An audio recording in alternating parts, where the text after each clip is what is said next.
The National Champs route was finally released the other week, and it's in the northeast in Redcar and Cleveland. And I know there's a lot of Southerners in the peloton, so I'm going to recon the route so you guys don't have to. Let's go.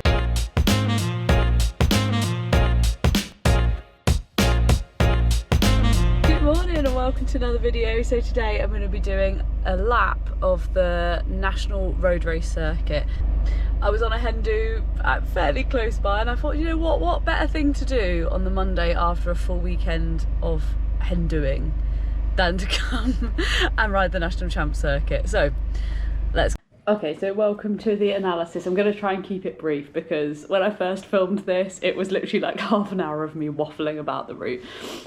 So I did this in 2 times speed, mainly because it took me the best part of 45 minutes to ride the lap, because I was riding it pretty steady, and that's what I'm telling myself, not that I was struggling up the climbs.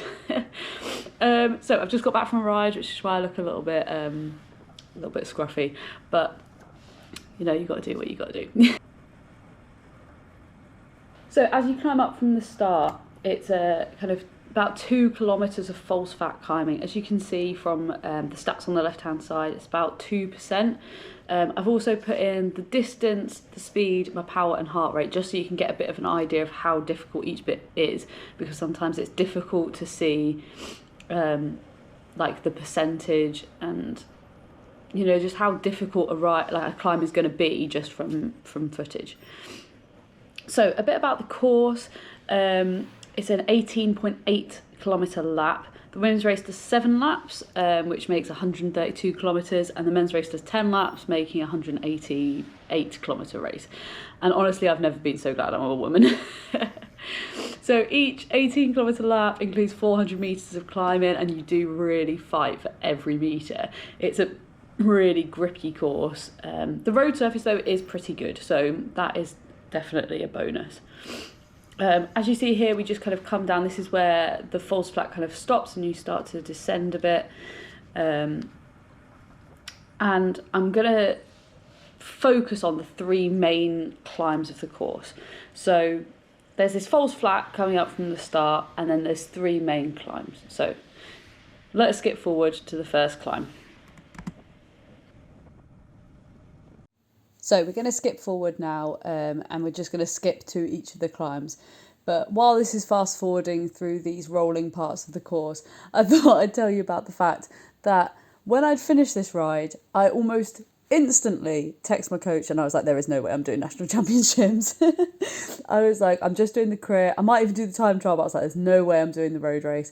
And I have to admit, today I entered the road race because I was like, it's national champs, you've got to do it, you've got to at least give it a go, and also hopefully I'll be able to help my teammates who have a better chance than me. And you never know, maybe I will get over the climbs, fingers crossed.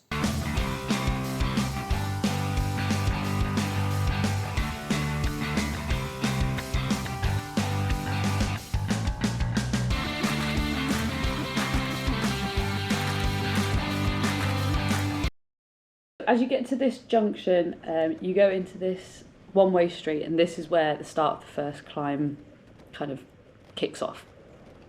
So it is, let me have a look. So I've written it all down. I've come in prepared for this. It's a 1.7k climb with an average gradient of 5%. And you can see here we're already hitting 7-8%. And then as you get further around the climb, it ramps further up. So the road surface is pretty good. It ramps round to the left and then back round to the right, and then there is a bit of a false flat over the top, which I think would be quite a good place to try and get away if you weren't a pure climber and didn't want to go on the really steep bits, because people are going to be suffering after clinging on for this bit.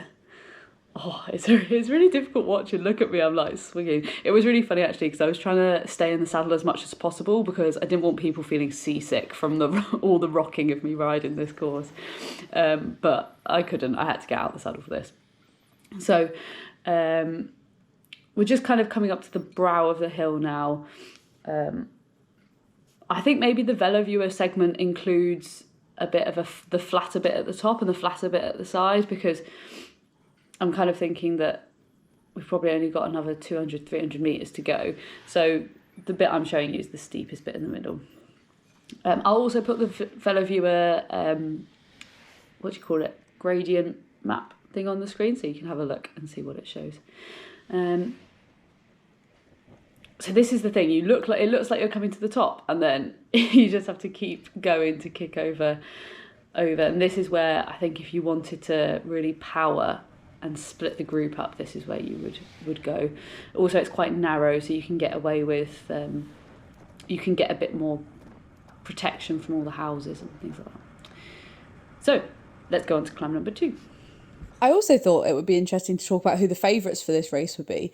And I think because the race is so hard, that the World Tour girls are really going to come to the fore. So like Anna Henderson, Zoe Backstead, Eleanor Backstead, Pfeiffer Georgie, fucking hell, she's going to smash it as well. But from the domestic scene, I haven't done a huge amount of British races. I've not done a huge amount of British nationals. But from looking at the results and stuff, I think climbers like Zoe Langham, Mary Wilkinson, Sammy Stewart, they're all going to do really well. Oh, and of course, Monica Greenwood has been absolutely smashing it in Belgium recently. And then from our own team, Connie Hayes, absolutely epic climber, and Lucy, they're going to absolutely smash it.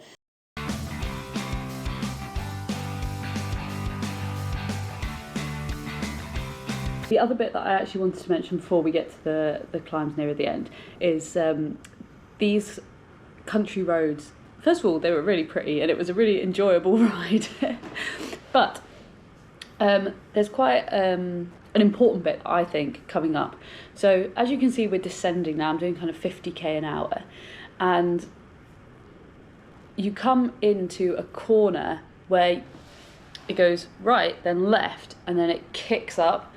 You really want a good positioning there, because although when you have speed, the kick up doesn't feel like anything. As you'll see on this one, this was the first time I'd ridden the lap, and it really made a big difference.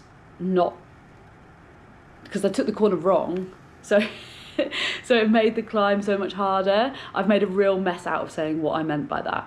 But then the second time I did it, and I took the corner much smoother, and it was a lot easier. So you can see here, you turn left, it's quite tight, and it keeps turning more than you think it does, and then you can see here, instantly my speed drops from 50k an hour to 10k an hour. If you come into this first and you kick up this climb, you're going to be like stretching the group out huge, because at this point people are still going to be coming into the corner. So yeah, definitely a good place to go. Frankie's top tip.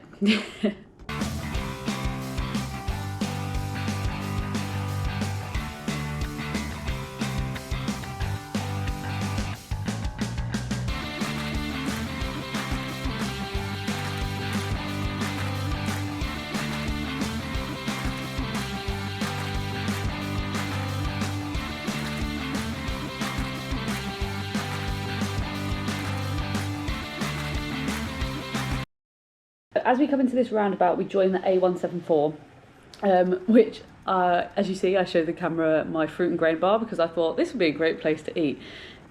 It's not a good place to eat. Like, it's a really fun descent, it's really fast, but it's not very long, and you go straight into another roundabout, which we'll see in a sec, and you turn left. As you come left out of this second roundabout, you go into climb number 2, which is the Forge climb.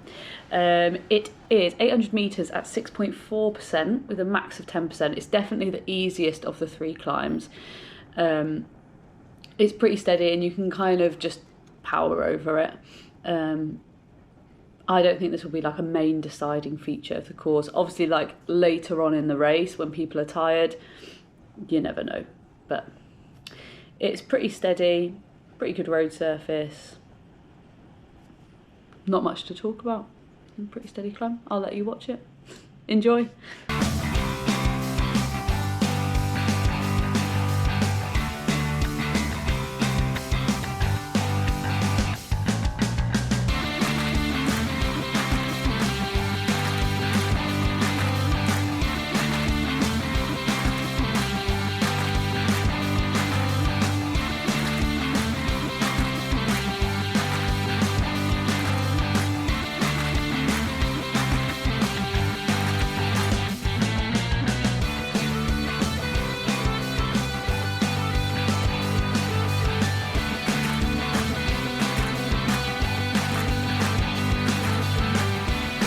the last few 4 kilometres or so after the second climb, it just rolls. It's quite steady, and then my favourite bit of the course, you come to the descent. Basically, as soon as the road turns yellow, that's when you know that the tight corners are coming, and it's just super fun. Like, you can really power around these corners. This is the corner that I meant where it just keeps turning, so there is a chance that you could overcook it a bit. So you come back down into Saltburn, you do a few hundred metres along the coast, beautiful bit of sea, and then bam, you get hit with the worst part of this course, or best bit if you're a climber. This is going to be an absolute savage end to the race, and I hope that it comes into the final with a few like riders together, because this is going to be a battle to the finish line.